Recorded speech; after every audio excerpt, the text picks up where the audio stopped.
Hello student. তো আমরা পড়ছিলাম ক্লাস ইলেভেনের হাইড্রোকার্বন চ্যাপ্টার, যেখানে আমরা বিভিন্ন অ্যালকিনের যে প্রপার্টি ছিল সে প্রপার্টি সম্পর্কে আলোচনা করছিলাম, যার মধ্যে আমরা অ্যাডিশন রিয়াকশন পড়ছিলাম এবং যেখানে তোমাদেরকে আমরা দুটো কাজ দিয়েছিলাম, ঠিক আছে? হোমওয়ার্ক দিয়েছিলাম দুটো। দেখো, হোমওয়ার্ক দুটোতে অনেকেরই বুঝতে প্রবলেম হয়েছে, অনেকে জানিয়েছে।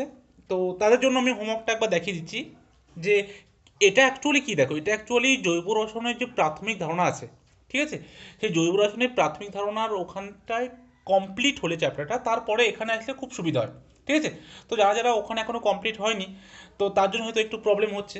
আমি একবার দেখিয়ে দিচ্ছি। দেখো, ওখানে একটা রিঅ্যারেঞ্জমেন্ট রিয়াকশান ছিল, ঠিক আছে, যেখানে যেখানে কোনো একটা রিয়াকশান মেকানিজম থ্রু কার্বোক্যাটন, ঠিক আছে, কার্বোক্যাটনের মধ্য দিয়ে যাবে, তো সেখানে সেখানে যদি মোর স্টেবল কার্বোক্যাটন তৈরি করা যায়, তাহলে সেখানে রিঅ্যারেঞ্জমেন্ট হয়।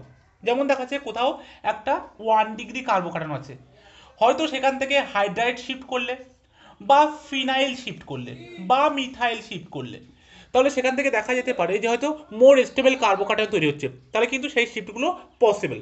এইগুলোকে আমরা রিঅ্যারেঞ্জমেন্ট বলি, ঠিক আছে? দেখো, আমি সেরকমই একটা এক্সাম্পল আমি দেখাচ্ছি এখানে।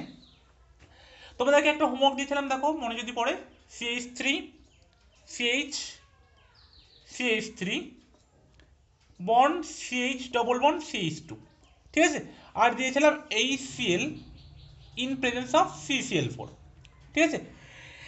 এখানে দেখো, আমরা যদি কোনো মার্কনিকভ রুল ফলো করি, ঠিক আছে, যদি রিয়াকশন মেকানিজমটা না দেখি, তাহলে কী হবে অ্যাকচুয়ালি? আমরা বলেছিলাম যে কার্বনে বেশি সংখ্যক হাইড্রোজেন থাকবে সেখানে কিন্তু হাইড্রোজেন যুক্ত হবে, মানে পজিটিভ পার্টটা, আর যেখানে কম সংখ্যক হাইড্রোজেন থাকবে সেখানে নেগেটিভ পার্টটা যুক্ত হবে, তাই তো? এটা তো মার্কনিকভের রুল।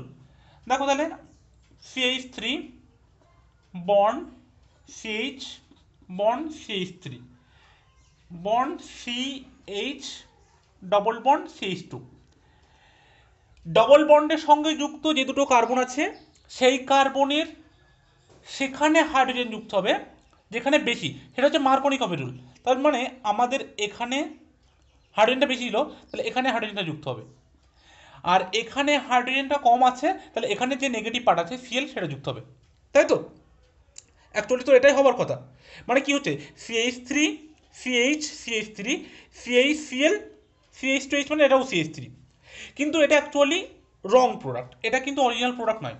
দেখো, কারণ এখান থেকে আমরা যখন এই বন্ডটাকে এখানে আমরা করছি, তাহলে এটা আমাদের দেখাচ্ছে যদি কার্বোকার্বন আমরা যদি এটা তৈরি করি, ঠিক আছে, এই বন্ডটাকে এইদিকে দিয়ে, তাহলে এটা যে কার্বনটা তৈরি হচ্ছে এটা ছিল 2 ডিগ্রি কার্বোকার্বন, ঠিক আছে। দেখো, আমরা যদি এখানে রিঅ্যারেঞ্জমেন্ট করি তাহলে এটা কিন্তু 3 ডিগ্রিতে পসিবল, ঠিক আছে। সাপোজ ধরো আমরা এই হাইড্রোজেনটাকে আমি এভাবে লিখছি, ঠিক আছে, এটা ছিল ধরো CH2, এই HCl দেওয়ার পরে এটা তৈরি হলো, এখানে মাইনাস চার্জটা গেল, এটা প্লাস চার্জ, এই মাইনাস চার্জটা এখান থেকে কি আসলো, H প্লাস আসলো, H প্লাস এসে এটাকে এখানে H হিসেবে করে নিল, তার পরের স্টেপে কী হচ্ছিল, সিএলটা এখানে আসছিল, তাহলে এখানে কি তৈরি হয়েছিল, 2 ডিগ্রি। যেই 2 ডিগ্রি কার্বোকার্বনটা তৈরি হলো, তার পাশের কার্বনে দেখো একটা হাইড্রোজেন আছে, যেটা কিনা শিফটিং সম্ভব পাশের কার্বনে। এই হাইড্রোজেনটা এখানে শিফট হলো, হওয়ার ফলে দেখো কি তৈরি হলো, তৈরি হলো CH3 বন্ড CH3, এখানে CH ছিল, এখান থেকে একটা হাইড্রোজেন শিফট হলো, হাইড্রাইড শিফট, যার ফলে কি হলো আমাদের, এটা তৈরি হলো CH2 বন্ড, এটা হলো CH3। তাহলে এখানে এখানে একটা ভ্যালেন্সি কম আছে কার্বনে, তাহলে পজিটিভ, এবার এখানে আসলো, তাহলে এটা ছিল 2 ডিগ্রি কার্বোকার্বন, যখন প্লাসটা আছে এখানে ছিল, যখন এখানে চলে আসলো এটা কত ডিগ্রি হলো, দেখো এই কার্বোকার্বনটা কটা ছিল, 1 2 3টে কার্বন, মানে 3 ডিগ্রি কার্বোকার্বন। তাহলে এটা ছিল 2 ডিগ্রি, একটা হাইড্রাইড শিফট করার ফলে এটা হলো 3 ডিগ্রি। তাহলে 2 ডিগ্রি আর 3 ডিগ্রির মধ্যে মোর স্টেবল কোনটা, এটা। তাহলে যে ফাইনাল যে প্রোডাক্টটা, অরিজিনাল যে প্রোডাক্টটা হবে আমাদের এই Cl আর CCl4 দেওয়ার ফলে, সে প্রোডাক্টটা কী হবে, তাহলে দেখো এখানে কিন্তু আমাদের এই যে নেগেটিভ পার্টটা এখানে যুক্ত হবে, ঠিক আছে, পজিটিভ পার্টটা এখানে যুক্ত হলো ঠিকই, H প্লাসটা এখানে যুক্ত হলো, কিন্তু যে নেগেটিভ পার্ট যেটা ছিল সেটা কোথায় যুক্ত হবে, এখানে, কারণ এই যে কার্বোকার্বনটা তৈরি হওয়ার পর এই 3 ডিগ্রি কার্বোকার্বনে চেঞ্জ হবে, 2 ডিগ্রি থেকে 3 ডিগ্রি। এবার দেখো 2 ডিগ্রি থেকে যদি 1 ডিগ্রি হয় সেখানে কিন্তু হবে না রিঅ্যারেঞ্জমেন্ট, কারণ কম স্টেবলে যেতে যাবে না, সবসময় চাইবে কি বেশি স্টেবলের দিকে যেতে। তাহলে 2 ডিগ্রি থেকে 3 ডিগ্রি হলো, সেই জন্য একটা রিঅ্যারেঞ্জমেন্ট পসিবল হলো।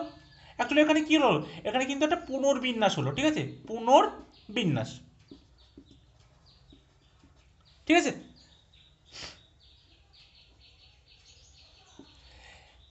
তাহলে দেখো আমাদের যে অরিজিনাল প্রোডাক্টটা হবে CH3 bond CCH3 bond CH2 CH3 সিএলটা এখানে যুক্ত হবে, আর এটাই কিন্তু আমাদের প্রোডাক্ট হবে অরিজিনাল, ঠিক আছে। এই প্রোডাক্টটা কিন্তু হবে না, অনেকে কিন্তু এই প্রোডাক্টটা করেছিল আমি দেখলাম, এটা কিন্তু হবে না, কারণ এখানে কিন্তু মার্কনিকফের রুল প্রযোজ্য নয়। আমি কিন্তু বলেছিলাম যে কোন কোন ক্ষেত্রে মার্কনিকফের রুল প্রযোজ্য হবে না, তার মধ্যে একটা পয়েন্ট ছিল যে যেখানে রিঅ্যারেঞ্জমেন্ট পসিবল, কার্বোকার্টন তৈরি হওয়ার পর যেখানে যেখানে রিঅ্যারেঞ্জমেন্ট পসিবল সেখানে কিন্তু মার্কনিকফের রুল প্রযোজ্য হবে না, তার একটা এক্সাম্পল কিন্তু এটা, ঠিক আছে। এবার নিশ্চয় আরেকটা যেটা দিয়েছিলাম সেটা নিশ্চয় পারবে, দেখবে যেখানে যেখানে কার্বোকার্টনটা তৈরি হওয়ার পর রিঅ্যারেঞ্জমেন্ট পসিবল, রিঅ্যারেঞ্জমেন্ট কী কী হতে পারে, হাইড্রাইড হতে পারে, ফিনাইল হতে পারে, আর মিথাইল গ্রুপ হতে পারে, ঠিক আছে। এবং এদের এই অর্ডার কিন্তু, ঠিক আছে, যদি কোনো একটা কার্বনে হাইড্রোজেন ফিনাইল মিথাইল তিনটে থাকে, তাহলে কোনটাকে শিফট করবে, হাইড্রোজেন থাকবে, হাইড্রোজেন প্রায়োরিটি প্রথমে পাবে, তারপরে ফিনাইল, তারপর মিথাইল, ঠিক আছে। তাহলে এই গেল আমাদের আগের দিনের কাজ একটা, ঠিক আছে। আজকে আমরা শুরু করব, আচ্ছা আরও একটা এক্সেপশনাল কেস ছিল, তোমাদেরকে একটু দেখিয়ে দিই, এটা তাহলে মুছে দিলাম, আশা করি এটা বোঝা গেল, যদি না বোঝা যায় অবশ্যই কমেন্টে করে জানাবে, ঠিক আছে।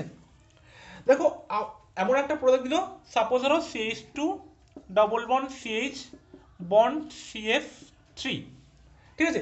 এমন ধরো কোনো প্রোডাক্ট দিল যেখানে মানে মাইনাস আই এফেক্ট অনেক প্রচুর, ঠিক আছে, CF3। এবার দেখো এখানে কি কি হতে পারে, ধরো সাপোজ HCl, বা আমি ধরো এখানে HBr আর CCl4 দিলাম, HBr আর CCl4, এখানে দুটো কেস পসিবল, এখানেও আবার এই বন্ডটা ভেঙে এখানে যেতে পারে, আবার এই বন্ডটা ভেঙে এখানেও যেতে পারে, দুটো কেস পসিবল, ঠিক আছে। দেখো প্রথমে এটা লিখছি আমি, CH2 bond CH bond CF3, suppose বন্ডটা ভেঙে এখানে এসছে, মানে এখানে ধরো মাইনাস, তারপরে H প্লাসটা এখানে আসবে, H প্লাসটা এসে কী হবে, এটা CH3 হবে, CH3 প্লাস চার্জটা এখানে চলে গেল। আরেকটা কি হতে পারে, আরেকটা পসিবিলিটি, এটা ছিল CH2 সিঙ্গেল বন্ড CH, এবারে বন্ডটা এখানে গেছে, মানে এখানে মাইনাস এখানে প্লাস, ঠিক আছে, বন্ড CF3, ঠিক আছে। এবার যেখানে মাইনাস ছিল সেখানে অবশ্যই হাইড্রোজেনটা গিয়ে যুক্ত হবে, H প্লাসটা গিয়ে এটা হবে CH2, ঠিক আছে, CH2 প্লাস CH2 CF3। এইবার দেখো এটা কত ডিগ্রি কার্বোকার্টন, এটা হচ্ছে 2 ডিগ্রি কার্বোকার্টন, এটা কত ডিগ্রি কার্বোকার্টন, এটা 1 ডিগ্রি কার্বোকার্টন, কিন্তু দুটোর মধ্যে এইটা বেশি স্টেবল, সরি এটা আনস্টেবল, এটা হচ্ছে মোর স্টেবল, ঠিক আছে। 1 ডিগ্রি কার্বোকার্বন তবু বলছি 2 ডিগ্রি থেকে বেশি স্টেবল, কেন বেশি স্টেবল, কারণ এই যে CF3 গ্রুপটা আছে, এখানে যে CF3 গ্রুপটা আছে, তিনটে ফ্লোরিন অ্যাটম, ঠিক আছে, এই fluorine atom strong minus I effect দেখায়, ঠিক আছে, যার কারণে কি হবে দেখো এই ফ্লোরিনগুলো এই যে পজিটিভ চার্জ ডেন্সিটিকে প্রচুর প্রচুর পরিমাণে কমিয়ে দেবে, ঠিক আছে। কিন্তু এই যে পজিটিভ চার্জ আছে এখানেও ফ্লোরিন অবশ্যই টানবে, ঠিক আছে, এখানেও ফ্লোরিন টানবে, বাট আমরা জানি কি ইন্ডাকটিভ এফেক্ট যেটা আছে সেটা দূরত্ব ডিস্ট্যান্স বাড়ার সাথে সাথে সেটা কমে যায়, এখানে অনেক কম হবে, যার ফলে এই কার্বোকার্বনটা বেশি স্টেবল হবে, এখানে এই পজিটিভ চার্জ যেটা আছে তার ডেন্সিটি কিন্তু প্রচুর কমে যাবে, যার ফলে এটা আনস্টেবল হবে, ঠিক আছে, এটা স্টেবল হবে। তার ফলে আমাদের যে প্রোডাক্টটা যেটা হবে অরিজিনাল প্রোডাক্ট সেটা কিন্তু সিএলটা এখানে যুক্ত হবে, তাহলে প্রোডাক্টটা কী তৈরি হবে, CH2 CL, এটা হবে CH2 CF3, ঠিক আছে, এটা কিন্তু আমাদের অরিজিনাল প্রোডাক্ট। সরি যেহেতু আমরা এখানে ব্রোমিন নিয়েছি তাহলে এটা বিআর যুক্ত হবে, ঠিক আছে, CH2 বিআর, তাহলে বোঝা গেল, তাহলে কিন্তু এটা মুছে দিলাম, নিশ্চয়ই আশা করি বোঝা গেল। এবার যেটা আমরা পড়বো, এবার পড়বো আমরা পারঅক্সাইড এফেক্ট, ঠিক আছে, মার্কনিকফ অ্যান্টি মার্কনিকফ রুল। তো সবাই হেডিং দেবে, পারঅক্সাইড এফেক্ট, পারঅক্সাইড প্রভাব যেটাকে বলা হয়, এটাকে আমরা খারাস এফেক্টও বলি, খারাস এফেক্ট, ঠিক আছে। এর প্রভাবে কি হয়, যেটা হয় সেটা হচ্ছে অ্যান্টি মার্কনিকফ, ঠিক আছে? অ্যান্টি মার্কনিকফ হয়, মানে মার্কনিকফ নীতির যেটা বিপরীত সেটাই হয়, ঠিক আছে? এটা যতগুলো হ্যালোজেন অ্যাসিডের অ্যাডিশন আছে, আমরা অ্যাকচুয়ালি পড়ছি কি, আমরা তো পড়ছিলাম অ্যাডিশন রিয়াকশন, তাই তো? অ্যাডিশন, এবং কাদের অ্যাডিশন? না হ্যালোজেন অ্যাসিডের অ্যাডিশন। এদের মধ্যে শুধুমাত্র HBr in presence of peroxide এই খারাস এফেক্ট বা অ্যান্টি মার্কনিকফ রুলটা ফলো করে, ঠিক আছে? Only and only HBr among all the halogen acid. Okay, দেখো পারঅক্সাইড এফেক্ট কি, বা যেটা অ্যান্টি মার্কনিকফ রুল সেটা বা কি, বা কোথায় এটা প্রযোজ্য হয়? যখন কোনো জৈব পারঅক্সাইডের উপস্থিতিতে আমরা আনসিমেট্রিক্যাল অ্যালকিন নেব এবং সেখানে যখন কোনো আমরা হ্যালোজেন অ্যাসিড যোগ করব, এবং তাদের মধ্যে কোনটা? অবশ্যই হাইড্রোজেন ব্রোমাইড, ঠিক আছে? তাহলে সেখানে কি ঘটবে? না অ্যান্টি মার্কনিকফ অ্যাডিশন ঘটবে, ঠিক আছে? মার্কনিকফ নিয়মের বিপরীত একদম। তো মানে কি হবে সেখানে? মানে এই যে HBr আছে, এই HBr এর যে ঋণাত্মক অংশ, ঠিক আছে, যেটাকে আমরা Br মাইনাস বলি, এটা দ্বিবন্ধন যারা যুক্ত কার্বন পরমাণু দুটির মধ্যে সেই কার্বন পরমাণুতে যুক্ত হবে যার সঙ্গে বেশি সংখ্যক হাইড্রোজেন পরমাণু যুক্ত থাকে, ঠিক আছে? আর পারঅক্সাইডের প্রেজেন্সে এই ঘটনাটা ঘটছে বলেই একে পারঅক্সাইড এফেক্ট বলে বা খারাস এফেক্ট বলে, ঠিক আছে? পারঅক্সাইড জানো নিশ্চয় সবাই কম বেশি, আর ও ও আর, এই যে ও আছে এটাকে কিন্তু বলা হয় পারঅক্সাইড লিঙ্কেজ, ঠিক আছে? এটাকে আমরা পারঅক্সাইড বলি, নিশ্চয়ই সবাই কম বেশি জানো, ঠিক আছে? আর এখানে আমরা মেইনলি যে পারঅক্সাইডটা ইউজ করব সেটা হচ্ছে বেনজোইল পারঅক্সাইড, ঠিক আছে? তো এই স্ট্রাকচারটা আগে এখানেই দেখো, কি বললাম? কোন পারঅক্সাইড ইউজ করব? বেনজোইল পারঅক্সাইড, ঠিক আছে? বেনজোইল পারঅক্সাইড, ওকে? এটা কি?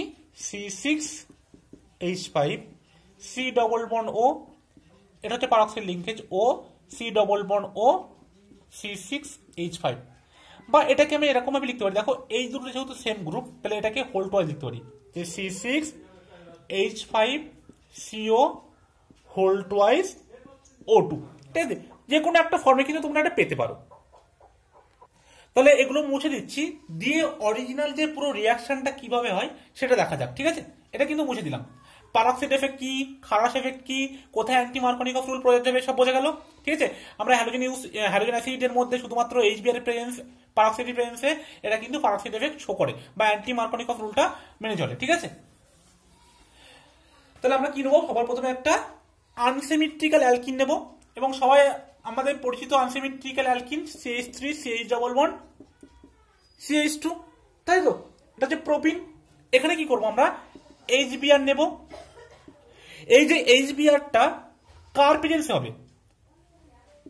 একটা পারঅক্সাইড নেব, বেনজোইল peroxide C6H5CO whole twice O2। তাহলে আমাদের কি হবে? অ্যান্টি মার্কনিকফ রুল ফলো হবে, CH3 bond CH bond CH2, যেখানে হাইড্রোজেন বেশি সেখানে আমাদের নেগেটিভ পার্ট মানে ব্রোমিন যুক্ত হবে, আর কমে হাইড্রোজেন যুক্ত হবে, ঠিক আছে? Positive part. এটা হচ্ছে আমাদের অ্যান্টি মার্কনিকফ রুল হলো, ঠিক আছে? কারণ আমাদের মার্কনিকফ রুল কি ছিল? যেখানে হাইড্রোজেন বেশি থাকবে সেখানে কিন্তু পজিটিভ পার্ট যুক্ত হচ্ছিল হাইড্রোজেন, আর যেখানে কম সংখ্যক হাইড্রোজেন ডবল বন্ডের সেখানে ব্রোমিন বা ঋণাত্মক পার্ট যুক্ত হচ্ছিল। এখানে তার উল্টোটা হলো, বিপরীত প্রক্রিয়া। কিসের প্রেজেন্সে? পারঅক্সাইডের প্রেজেন্সে। কি পারঅক্সাইড নিয়েছি আমরা এখানে? বেনজোইল পারঅক্সাইড। এবং যে হ্যালোজেন অ্যাসিডটা নিয়েছি অবশ্যই HBr। কেন HCl, কেন HF, কেন HI হবে না তার কারণটা আমি বলছি, সেটা রিয়াকশন মেকানিজম দেখলে বুঝতে পারবে। কিন্তু এইটুকু মনে রাখবে, এই দুটো জিনিসের অবশ্যই কিন্তু প্রয়োজন, HBr আর একটা পারঅক্সাইড। এই দুজন যদি থাকে তাহলে শুধুমাত্র এই অ্যান্টি মার্কনিকফ রুল বা পারঅক্সাইড এফেক্ট শো করবে, অন্যথায় কিন্তু শো করবে না, ঠিক আছে? এখানে যদি এখানে HCl দিত, এখানে যদি এটা HCl দিত তাহলে কিন্তু এটা হতো না, ঠিক আছে? এটা কিন্তু মার্কনিকফ রুল ফলো করতো। বা এখানে যদি HBr দিত, এটা যদি মুছে দিয়ে এখানে দিত CCl4, তাহলে কিন্তু মার্কনিকফ রুল ফলো করতো, তাহলে কিন্তু এখানে হতো না। বুঝে গেছে? এটাই হচ্ছে মেন ব্যাপার।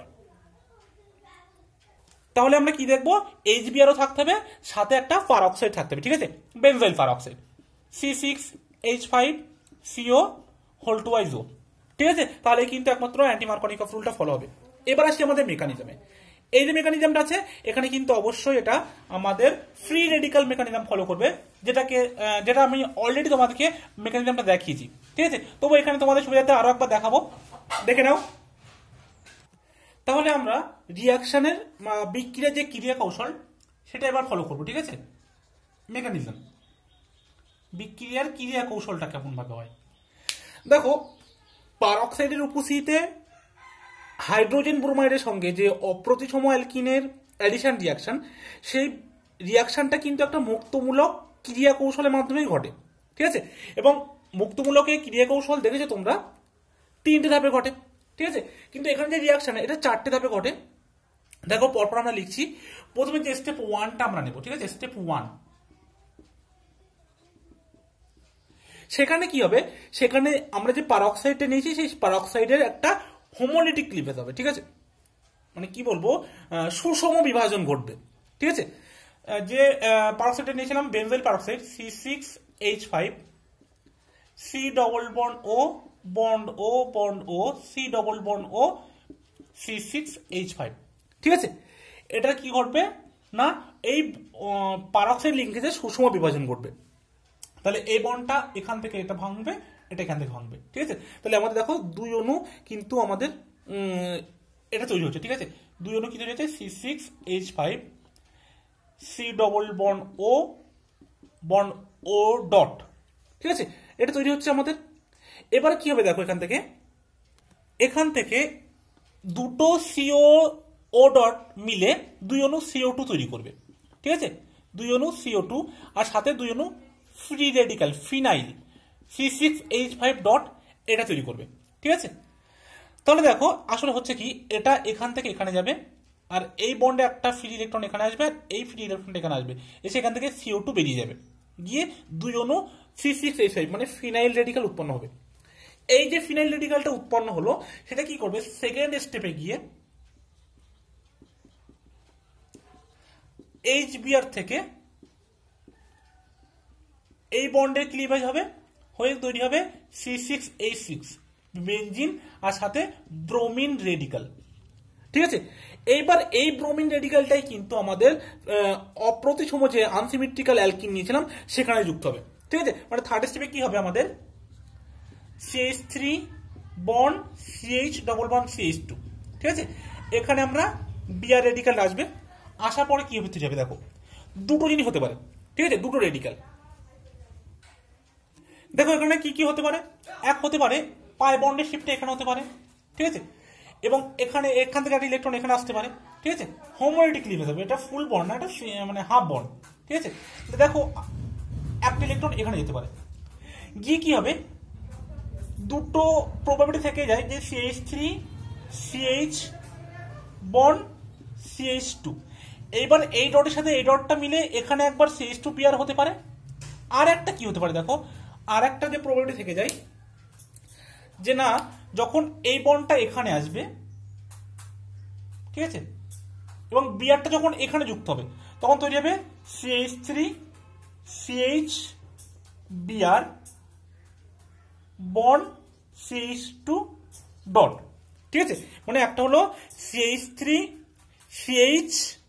CH2 বিআর, আচ্ছা এখানে একটা ডট হবে অবশ্যই, ঠিক আছে, কারণ যদি বিআরটা এখানে যুক্ত এখানে ডটটা থেকে যাবে, আর যদি বিআরটা এখানে যুক্ত তাহলে এখানে ডট থেকে যাবে। তাহলে এটা দেখো 2 ডিগ্রি রেডিক্যাল তৈরি হলো আমাদের, এটা আমাদের 1 ডিগ্রি রেডিক্যাল তৈরি হলো। তাহলে নিশ্চয়ই 1 ডিগ্রিটা আনস্টেবল, তাই তো, সেই জন্য এটা আমাদের তৈরি হবে না, এটাই তৈরি হবে আমাদের মেজর প্রোডাক্ট হিসেবে। এবং এখান থেকে কিন্তু আমাদের পরের স্টেপ, যে ফোর্থ স্টেপ, যে CH3 CH dot CH2 BR, এটা কি করবে, আবার একটা এই ডটটা কি করবে, আবার HBr এর কাছে যাবে, গিয়ে এখানে আবার হোমোলিটিক ক্লিভেজ হবে, ওই কি হবে, আবার একটা কিন্তু বিআর ডট তৈরি হবে, ঠিক আছে। এই ডটটা আবার এখানে এর সাথে যুক্ত হবে CH3 CH2 এখান থেকে এই ডটটা এখানে যুক্ত হয়েছে, হয়ে এখানে CH, ঠিক আছে, আমি একেবারে এটা CH2 লিখে দিয়েছি, bond CH2 Br plus Br dot, মানে Br রেডিক্যাল অ্যাকচুয়ালি। আর এখানে তোমরা সবাই জানো এই যে 3 নম্বর আর 4 নম্বর স্টেপ, এটা কিন্তু পর্যায়ক্রমে চলতে থাকে। কতক্ষণ না, যতক্ষণ পর্যন্ত না HBr বা অ্যালকিন যে কোনো একটা প্রোডাক্ট সম্পূর্ণরূপে শেষ হয়ে যাচ্ছে, ততক্ষণ কিন্তু এই স্টেপটা পর্যায়ক্রমে চলতে থাকে। ঠিক আছে, এটা কিন্তু তোমাদের যখন ফ্রি রেডিক্যাল মেকানিজম পড়েছিলাম সেখানে কিন্তু ডিটেলসে বলেছিলাম। ঠিক আছে, এবার দেখো এই যে থার্ড স্টেপ আর ফোর্থ স্টেপ যে দুটো আছে, এই দুটো স্টেপ যদি তাপমোচী হয় মানে এক্সোথার্মিক হয়, ঠিক আছে, এই যে রিয়াকশন মেকানিজম বললাম, এই রিয়াকশন মেকানিজমের থার্ড স্টেপ আর ফোর্থ স্টেপ দুটোই যদি এক্সোথার্মিক হয় মানে তাপমোচী, তখনই কিন্তু এই অ্যাডিশন রিয়াকশনটা পসিবল। আর নয়তো কিন্তু কোনো একটা স্টেপ, থার্ড স্টেপ আর ফোর্থ স্টেপের মধ্যে যদি কোনো একটা স্টেপ এন্ডোথার্মিক মানে তাপগ্রাহী হয়, তাহলে কিন্তু এই রিয়াকশনটা ঘটবে না। ঠিক আছে, এবং আমাদের পরীক্ষাতে দেখা গেছে, ঠিক আছে, যে HBr এর ক্ষেত্রেই এই থার্ড আর ফোর্থ স্টেপ শুধুমাত্র তাপমোচী এক্সোথার্মিক হয়। ঠিক আছে, কিন্তু HF বা HCl বা HI যাই বলো না কেন, এই যে এগুলো তোমার হাইড্রোজেন হ্যালাইড আছে, হাইড্রোজেন অ্যাসিড, তাদের কোনোটা একটা মানে এই দুটো স্টেপের মধ্যে কোনো একটা স্টেপ তাপগ্রাহী মানে এন্ডোথার্মিক হয়, দুটো স্টেপই তাদের ক্ষেত্রে এক্সোথার্মিক হয় না। সেই কারণে কিন্তু HF, HCl এবং HI পারক্সাইড এফেক্ট শো করে না।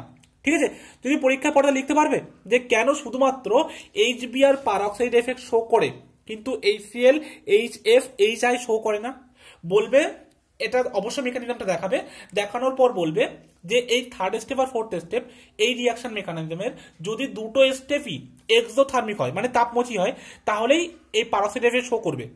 এবং পরীক্ষায় দেখা গেছে যে শুধুমাত্র HBr এর ক্ষেত্রেই এই থার্ড আর ফোর্থ স্টেপে উভয়টাই এক্সোথার্মিক হয়, কিন্তু HF, HCl, HI এদের ক্ষেত্রে যে কোনো একটা স্টেপ দেখা যাচ্ছে এন্ডোথার্মিক হয়, দুটো স্টেপ এক্সোথার্মিক হয় না এদের ক্ষেত্রে। সেই জন্য কিন্তু HF, HCl, HI এরা পারক্সাইড এফেক্ট শো করে না। ঠিক আছে, আশা করি বোঝা গেল। তাহলে এটা মুছে দিচ্ছি। ঠিক আছে, আজকে তোমাদের দুটো হোমওয়ার্ক দিয়ে দিচ্ছি। ঠিক আছে,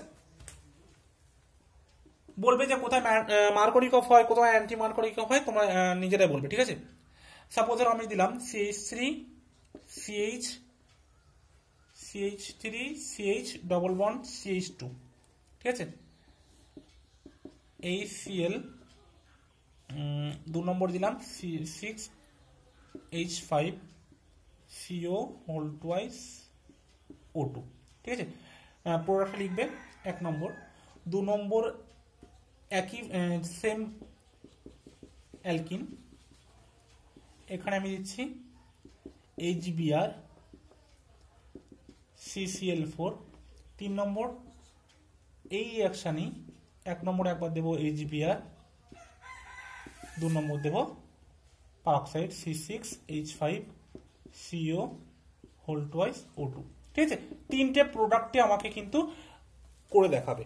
ঠিক আছে, এবং সাথে আমাকে এটাও দেখাবে যে কোথায় মার্কনিক অফ রুল ফলো হচ্ছে, কোথায় ফলো হচ্ছে না, কোথায় আমাদের খারাস এফেক্ট বা পারক্সাইড এফেক্ট শো করছে, কোথায় করছে না।